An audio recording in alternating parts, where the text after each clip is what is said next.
की जितनी तारीफ करी जाए उतना कम है। मोदी जी वास्तव में एक बहादुर, एक होनहार और एक ईमानदार, और मैं तो ये कहूँगा आज के युग का तो वो देवता है। मैं तो अल्लाह से दुआ करता हूँ अगर मोदी को अल्लाह बहुत लंबी उम्र दे और ये अच्छा शासक बन के हमारे देश के लिए ऐसे ही हमारी सेवा करता रहे। मोदी जी लगातार जब तक उसको कुदरत जिंदगी दे वो बार बार प्रधानमंत्री बनता रहना चाहिए। क्या नाम हुआ सर आपका? मोहम्मद मुजम्मिल। जी, क्या सोचते हैं 2024 को लेकर, आपकी क्या राय है? किसे देखना चाहते हैं प्रधानमंत्री? भाई हमारी यार राय तो यह है कि जो जनता तय करेगी वो बनेगा प्रधानमंत्री। अभी जरूरी थोड़ी ना है कि कोई भी बन सकता है प्रधानमंत्री। जिसको वोट देगी, जिसको बहुमत देगी उसकी सरकार आएगी। जनता में तो आप भी आते हैं, आपको कैसा लगा 8 साल का कार्यकाल? देखो 8 साल का कार्यक्रम में ऐसा होता है कि सारी चीज दूर नहीं हो सकती, सारे शिकवे गिले दूर नहीं हो सकते। अब अगर कोई गलत करता है तो कानून उसे सजा भी देगा, चाहे वो हिंदू हो या मुसलमान हो। क्या नाम? मेरा नाम औरंगजेब है। 2024 को लेकर चर्चा चल रही है, महंगाई को लेकर चर्चा चल रही है कि महंगाई ज्यादा हो गई है मोदी सरकार आने से। 2024 में दोबारा से नरेंद्र मोदी प्रधानमंत्री होना चाहिए। मोदी जी क्यों होना चाहिए? मोदी जी की एक अलग पहचान है और उसने देश को बहुत आगे बढ़ाया है और उसने देश में जो काम किए हैं पूरी दुनिया में देश का नाम रोशन किया है। और मोदी जी एक सक्षम और एक बहादुर और एक ईमानदार प्रधानमंत्री हैं। हाँ, मोदी जी के रहने से अगर मोदी जी 2024 में दोबारा देश के अंदर आएगा तो मैं समझता हूँ इंशाअल्लाह दुनिया के नक्शे पे हिंदुस्तान पहले नंबर पर होगा। हाँ, क्यों ऐसा क्यों सोचते हैं, ऐसा क्यों लगता है आप? मोदी जी की आपने देखा वो न सोता है, न खाता है, न खाने देता है और उसके अंदर काम करने की शैली है और वो ईमानदार आदमी की कदर करता है। और जो राष्ट्रभक्त है चाहे वो हिंदू या मुसलमान वो उनको प्यार करता है और जिसको अपने राष्ट्र से मोहब्बत ना है उसको वो लाइक नहीं करता। देश के अंदर हम हिंदुस्तान के अंदर रह रहे हैं, हमें हिंदुत्व की तहजीब और उसकी उस संस्कृति में हमें मिल के रहना चाहिए और देश में हमने एक भाईचारे को कायम करके रखना चाहिए। और जब मुसलमानों के जो 58 मुल्क हैं उनने भी मोदी का बहुत अच्छे तरीका से इस्तकबाल किया था। अगर मोदी इतना खराब होता तो मुस्लिम कंट्री क्यों उनका अच्छा इस्तकबाल करते? तो इसके अंदर कि मतलब मोदी की एक अपनी एक अलग पहचान है। मोदी जी जब से इस देश के अंदर प्रधानमंत्री बने हैं तब से देश का हर नागरिक विदेशों में भी सीना तान के चलता है और बड़ा गर्व होता है कि वास्तव में हमारा देश के अंदर कोई प्रधानमंत्री मिला है। पीछे की बात करें 55-60 साल जो कांग्रेस ने राज किया है और 8 साल मोदी जी को, आपने तो बहुत कुछ देखा है, कितना चेंजेस हुआ है उस चीज को लेकर? मैं आप बताऊं, आप रोडों को देख लो। पहले मान ले कि आप जयपुर से आप अजमेर तक सफर करते तो आपको 4 घंटा लगते थे और आज मोदी के जमाने वही सफर आपको ना 1.25 घंटा में 1.5 घंटे में पूरा होता है। तो पूरे देश का नक्शा देखो, पूरा रोड देखो, पूरा मतलब मैं यूँ कह रहा हूँ कि मोदी की जितनी तारीफ करी जाए उतना कम है। मोदी जी वास्तव में एक बहादुर, एक होनहार और एक ईमानदार और मैं तो एक साधु सन्यासी और मैं कहूँ उसकी जितनी तारीफ करे जाए उतना कम है। मोदी जी लगातार जब तक उसको कुदरत जिंदगी दे वो बार बार प्रधानमंत्री बनता रहना चाहिए। हाँ, मतलब मोदी ही चाहिए। राहुल गांधी की अगर बात करें तो राहुल गांधी क्यों नहीं बन सकते? राहुल गांधी तो एक बचकानी से, उसको कुछ पता नहीं, वो तो खानदानी जन्म हुए हैं अमीर घरानों से, उनको कुछ पता नहीं गरीबों की। वो अब ये ढोंगबाजी से थोड़ी के गरीबों घर में खाए के साथ में एक टाइम में एक निवाला रोटी खा लेने से कोई गरीबों को हितैषी थोड़ी हो जाएगा।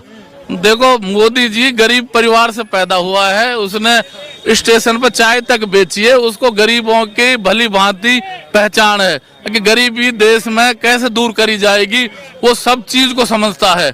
और मोदी जी बहुत होशियार और बहुत अक्लमंद और मैं तो ये कहूँगा आज के युग का तो वो देवता है। लेकिन लोग सवाल उठाते हैं, आपने नाम क्या बताया? मेरा नाम चौधरी औरंगजेब, जिसके नाम की सड़क भी बदल दी। लोग कहते हैं कि जब से मोदी सरकार आई है हिंदू मुस्लिम ज्यादा होने लगा है। आपको मैं एक बात बताऊं, जिस किसी घर में अगर 8-10 लोगों का एक परिवार है तो तो उसमें भी कोई न कोई एक आध बंदा खराब होता है। पूरे देश में जो अच्छे लोग हैं, मुसलमान हो चाहे हिंदू हो चाहे सिख हो ईसाई हो, उनमें सब में भाईचारा है। कुछ लोग होते हैं जो जानबूझ के ये फितना परस्ती फैलाते हैं, और ये काम जो करवा रहे हैं ना, जो फितना, ये सब कांग्रेस की देन है, क्योंकि कांग्रेस ने पूरी जिंदगी में हुकूमत की है। अब बिना हुकूमत के वो ऐसे तड़फड़ा रहे हैं जैसे मछली पानी के बिना तड़फड़ाती है ना, तो उनको ये परेशान हो रही है कि हाय हुकूमत कैसा है, हाय हुकूमत क्या। हुकूमत उनसे बहुत दूर जा चुकी, और मैं तो उनको ये जीते जी मर जाएंगे बेटा, ये अब हुकूमत ये नहीं देख पाएंगे। हाँ, मतलब कांग्रेस वापस नहीं आ सकती क्या? तो वाह, कांग्रेस से तो सूपड़ा साफ है पूरे देश से ही, कांग्रेस का कोई नाम लेवर नहीं है। लेकिन राहुल गांधी कह रहे हैं हम सत्ता में आए, रोजगार देंगे, महंगाई कम करेंगे। 55 साल 60 साल रहे तो उस टाइम ये रोजगार क्यों नहीं दिए? उस टाइम क्या दिक्कत थी? हैं उस टाइम कितने दंगे होते थे, मलयालम के लो, मेरठ के ले लो, भागलपुर के लो, पहले दंगे दंगे होते थे, रोज सुनते थे वहाँ कर्फ्यू लग रहा, आज वहाँ लग रहा, आज दिल्ली में कर्फ्यू लग गया। बता मोदी के जमाने में कहीं कहीं झगड़े हो रहे हो, कोई बात हो रही हो, तो मोदी शासक है और शासक करना जानता है, और वो देश की जनता को अच्छी तरह समझता है, और उसको पता है कि मुझे देश को किस तरह आगे बढ़ाना है। उसकी कैबिनेट में कोई गंदा आदमी हो न, और उसको थोड़ी सी भनक लग जाए, उसको सुबह तक तो छुट्टी कर देता है वो इतना, मतलब मैं तो यही कहूँ, उनकी जितनी तारीफ करे, मैं तो अल्लाह से दुआ करता हूँ अगर मोदी की अल्लाह बहुत लंबी उम्र दे, और ये अच्छा शासक बन के हमारे देश के लिए ऐसी हमारी सेवा करता रहे। केजरीवाल जी हैं दिल्ली में, तो कैसी सरकार लगी उनकी कामकाज को लेकर? अब एमसीडी का भी इलेक्शन है, तो क्या लगता है एमसीडी में कुछ बदलाव हो सकता है? 15 साल से भाजपा है। मैं आपको एक बात बताऊं, केजरीवाल ने पहले मुसलमानों को वोटों को लेके और ये हुकूमत में आया, और जब कोविड के जमाने में इसने मुसलमानों से धोखा किया, और ये किसी का नहीं है। ये लोग गिरगिट की तरह रंग बदलते हैं, ये अपना वक्त भुना रहे हैं। एक क्या कह रहे हैं ना भाई, मूसा लगी हड़द की गांठ पंसारी बन बैठो, तो यहाँ को एक तुक्का लगो मामूली सोना, तो यहाँ बनने में यहाँ जो बिजली बिल माफ के वो चक्कर चलाए है ना, उसमें लोग बहक गए। अब हमेशा केजरीवाल भी हमेशा के लिए चला जाएगा, इसका अब कोई दोबारा नाम लेने वाला नहीं रहेगा, मामला समाप्त है। लेकिन वो पीएम की रेस में है सर, बात कर रहे हैं, वो कह रहे हैं वो पंजाब जीता, गुजरात भी जीतेंगे, और एमसीडी तो जहाँ की है 24 अभी बाकी है। अरे मैं यूँ कह रहा हूँ भाई, पंजाब तो आप वैसे वो तो पाकिस्तान से सटा हुआ है, पंजाब की तो हमारी वेशभूषा बातचीत हर चीज अलग है। एक दिल्ली में वहाँ जरूर पब्लिक को बेवकूफ बना दिया था, मुसलमानों को भी छल लिया था, मुसलमान भी समझ गए उसको, लेकिन इतना बड़ा ख्वाब देखना ये मुंगेरी वाले सपने हैं, जिंदगी में ना पूरे हुए ना हो सके हैं। और मोदी के पीछे तो पूरा देश दुनिया खड़ी है, मोदी के तो करोड़ों समर्थक हैं, या के पे तो लाख भी समर्थक ना है, ये तो अब के साफ हो जाएगा, या मामला 0/0, कोई चक्कर ना आएगा। 2024 को लेकर क्या सोचते वही है जो होना है। कौन आना चाहिए आपके हिसाब से? कोई और बंदा आना चाहिए। कौन, किसे देखना चाहते हैं? नीतीश कुमार।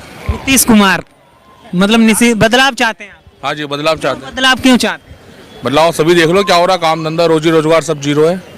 अब हम सरकार में बुरा नहीं मानना, जब काम ही नहीं रहेगा तो मोदी जी क्या करेंगे?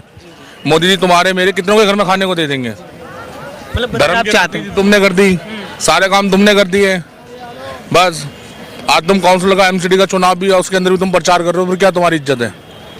मनमोहन सिंह जी ने करा प्रचार, करा मनमोहन सिंह जी एमसीडी का, तो ये है चक्कर बस। नीतीश तो अभी तक तो मोदी के कंधे पे बंदूक रख के चलाए, अब खुद अकेले निकले हैं। उन जो मुख्यमंत्री बदल बदलू होगा, आज इसके कंधे पे कल उसके कंधे पे, वो अपनी सीटें पहले बनाए, 2024 में उनको औकात समझ में आ जाएगी बिहार में, तो वो क्या पूरे हिंदुस्तान में कितनी सीटें लाएंगे, किससे गठबंधन करेंगे? हमें तो मोदी ही चाहिए।